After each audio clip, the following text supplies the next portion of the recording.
Hi guys, നമ്മൾ വീണ്ടും movie review തന്നെയാണ്. വാർ 2 കണ്ടു. വാർ 2ഉം രണ്ടും ഒരുമിച്ച് കണ്ടതുകൊണ്ട്, അതായത് വാർ 2 ഒരു തിയേറ്റർ എക്സ്പീരിയൻസ് നേടേണ്ട ഒരു സിനിമയാണ്. സ്പൈ വർക്കൊക്കെ ഉള്ള ഒരു അയാൽ മുഖർജി എന്ന് സംവിധാനം ചെയ്ത സിനിമയാണ്. കൂലിയുടെ സിനിമയേക്കാൾ മികച്ചത് എന്ന് പറയാൻ പറ്റുന്ന, അതായത് അത്രക്കും വലിയ സംഭവമൊന്നുമല്ല, എന്നാൽ ഒരു പഴയ കാലഘട്ടത്തിലേക്ക് രണ്ട് സുഹൃത്തുക്കൾ തമ്മിലുള്ള പഴയ കഥകളൊക്കെ ഇതിൽ പ്ലാൻ ചെയ്തിട്ടുണ്ടായിരുന്നു. അയൽ മുഖർജി സംവിധാനം ചെയ്ത യാഷ് രാജ് ഫിലിംസിന്റെ കീഴിൽ ആദിത്യ ചോപ്ര നിർമ്മിച്ച 2025 ഹിന്ദി ഭാഷ ഒരു തെലുങ്ക് സിനിമയാണ്, ത്രില്ലർ ചിത്രമാണ് വാർ 2.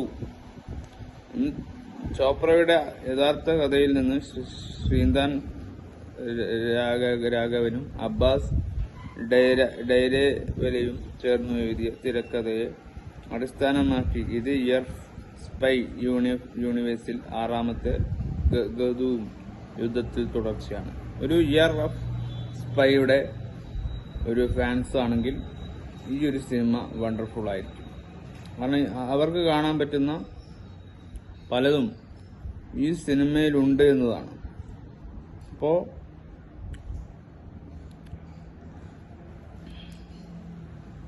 അയാൽ മുഖർജി സംവിധാനം ചെയ്തതിൽ വൺ ഓഫ് ബെസ്റ്റ് വാർ എന്ന് പറയാൻ നമുക്ക് പറ്റില്ല. ഇതിൽ ഒരു ആക്ഷൻ ത്രില്ലർ തന്നെയാണ്, ചിത്രമാണ് വാർ 2.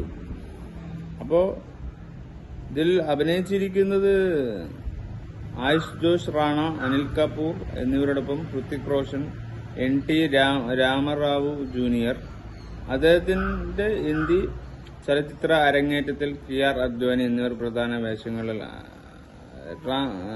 NTRന്റെ നല്ലൊരു വേഷമായിരുന്നു. കബീർ ദലിവാൾ തെമ്മാടിയായ മാറിയ ശേഷം ദേശീയ സുരക്ഷയ്ക്ക് വലിയൊരു ഭീഷണിയായി മാറുകയും അദ്ദേഹത്തെ നിർവീര്യമാക്കാൻ ഒരു പ്രത്യേക യൂണിറ്റ് ഓഫീസർ വിക്രം ചേലാപതിയെ നിയോഗിക്കുകയും ചെയ്യുന്നതിനെ കുറിച്ചാണ് ഇത് പറയുന്നത്.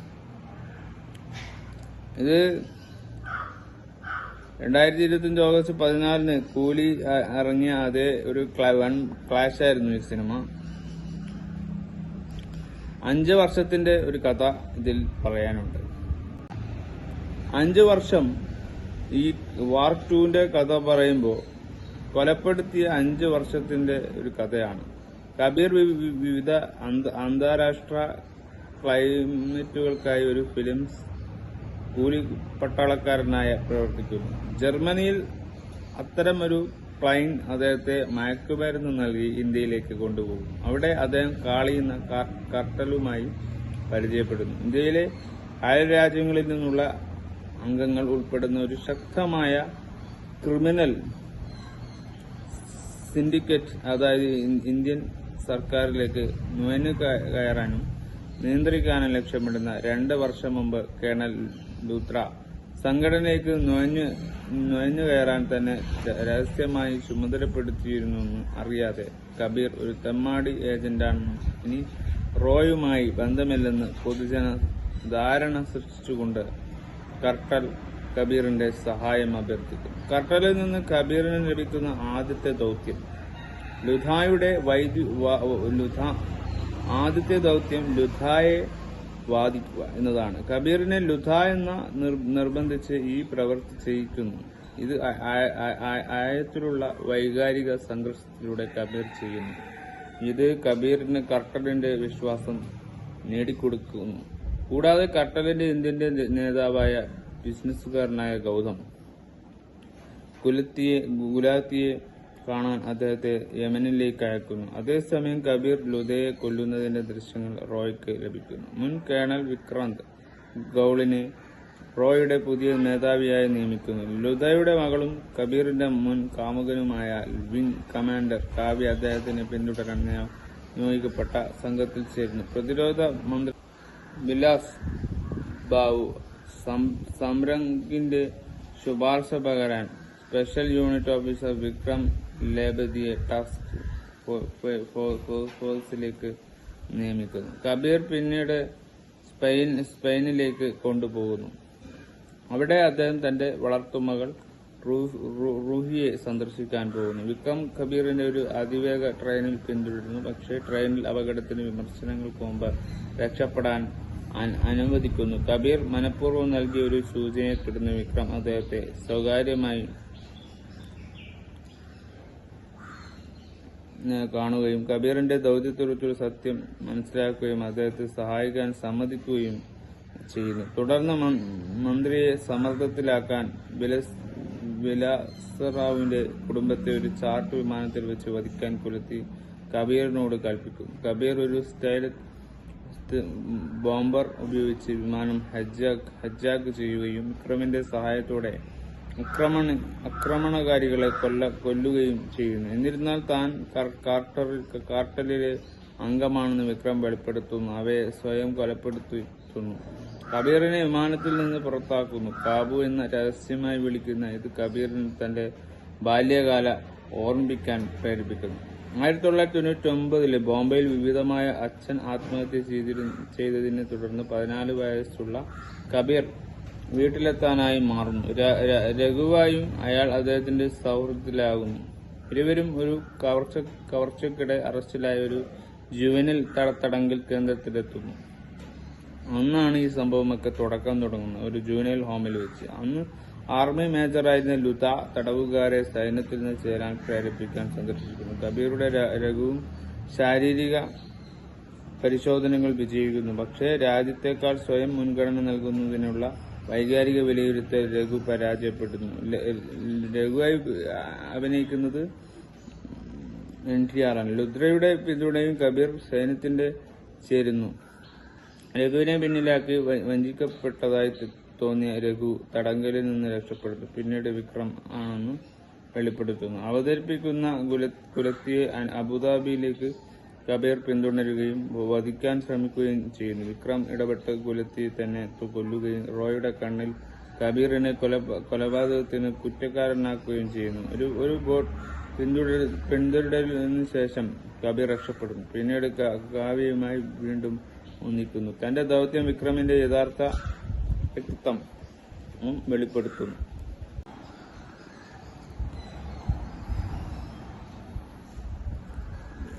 വിലാസ് റാവുവിന് മുന്നറിയിപ്പ് നൽകാൻ കാവ്യ ശ്രമിക്കുമ്പോൾ ദമ്പതികൾ ആക്രമിക്കപ്പെടുകയും വിലാസ് റാവു തന്നെ സംഘത്തിന്റെ ഭാഗമാണെന്ന് മനസ്സിലാക്കുകയും ചെയ്യുന്നു. പൊതുജനങ്ങളുടെ സഹതാപം നേടുന്നതിന് പ്രധാനമന്ത്രിയാകുന്നതിനുള്ള അദ്ദേഹത്തിന്റെ പാത സംരക്ഷിക്കുന്നതിനായി വിലാസ് റാവു വിക്രമിന്റെ നുഴഞ്ഞുകയറ്റവും സ്വന്തം കുടുംബത്തിന്റെ കൊലപാതകവും ആസൂത്രണം ചെയ്തു. കബീറിനോട് കാവ്യയും ഗൗൾ രക്ഷപ്പെടുത്തുന്നു. ദാവോസിൽ നടക്കുന്ന വേൾഡ് ഇക്കണോമിക് ഫോറത്തിൽ വിലാസ് റാവുവും വിക്രമും പ്രധാനമന്ത്രിയെ വധിക്കാൻ പദ്ധതിയിടുന്നു. കബീർ വിലാസ് റാവുവിനോടും വിക്രമിനോടും കൈകളിലേക്ക് നയിക്കുന്നു. കബീർ വിക്രമിനെ മാരകമായി കുത്തിക്കൊല്ലുന്നു. കബീർ എപ്പോഴും പിന്തുണച്ചിട്ടുണ്ട്. ഇവർ ചെറുപ്പത്തിൽ തന്നെ ഒറ്റിക്കൊടുത്തതിൽ വിക്രമിന് അമർഷമുണ്ട്. വിക്രമിന്റെ നിലനിൽക്കുന്ന മനുഷ്യത്വം തിരിച്ചറിഞ്ഞ കബീർ സംഘത്തെ തകർക്കാൻ സഹായിക്കാൻ അദ്ദേഹം പ്രേരിപ്പിക്കുന്നു. 9 മാസങ്ങൾക്ക് ശേഷം വിക്രമിനെ ഔദ്യോഗികമായി രക്തസാക്ഷിയായി പ്രഖ്യാപിക്കുന്നു. പക്ഷേ ശേഷിക്കുന്ന എല്ലാ കർട്ടൽ നേതാക്കളെയും വധിക്കാൻ കബീറുമായി രഹസ്യമായി പ്രവർത്തിക്കുന്നു. പുതിയൊരു ഭീഷണി ഉയർന്നുവെന്നാൽ വീണ്ടും ഒന്നിക്കാൻ സമ്മതിച്ചു കൊണ്ട് ഇരുവരും വേർപിരിയുന്നു. കബീർ കൗളിന് തന്റെ രാജ്യത്തിന്റെ എപ്പോഴും സേവിക്കുമെന്ന് ഉറപ്പു നൽകുന്നു. ഒരു പോസ്റ്റ് ക്രെഡിറ്റ് രംഗത്തിൽ ഒരു അജ്ഞാത പുരുഷൻ ഒരു പെൺകുട്ടിയുടെ കൈകൾ ക്രിക്ക് അക്ഷരം പച്ചകുത്തുന്നു. ഇത് അൽഫ എന്ന രഹസ്യ സർക്കാർ പ്രോഗ്രാമിലേക്ക് അവളെ ഉൾപ്പെടുത്തും. ഇതാണ് കഥ. അപ്പോ വലിയൊരു കഥയാണ് വാർ 2 നമുക്ക് കാണാൻ സാധിച്ചത്. മേജറായി കബീർ ദലിവാനായി കബുവായി ഹൃത്തിക് റോഷനും, മന്ദൻ ദർജിയായി യുവ കബീറായി മേജർ വിക്രം ജലപതി രഘുവായി NT രാമറാവു ജൂനിയറും. അങ്ങനെ ചെറുപ്പത്തിലെ വിക്രം രഘുവായി ഹോർട്ടി സിംഗ്, സുനിൽ ലുതയുടെ മകളായ വിംഗ് കമാൻഡർ കാവ്യ ലുതയായി കിയാര അദ്വാനി, കേണൽ സുനി ലുതയായി അശുതോഷ് റാണ, റോം മേധാവി വിക്രം ഗൌളയായി അനിൽ കപൂർ. അങ്ങനെ അനിൽ കപൂർ ഇതിൽ വേഷമിട്ടിരിക്കുന്ന നായികയായിട്ട്. വരുൺ ബൌഡലെ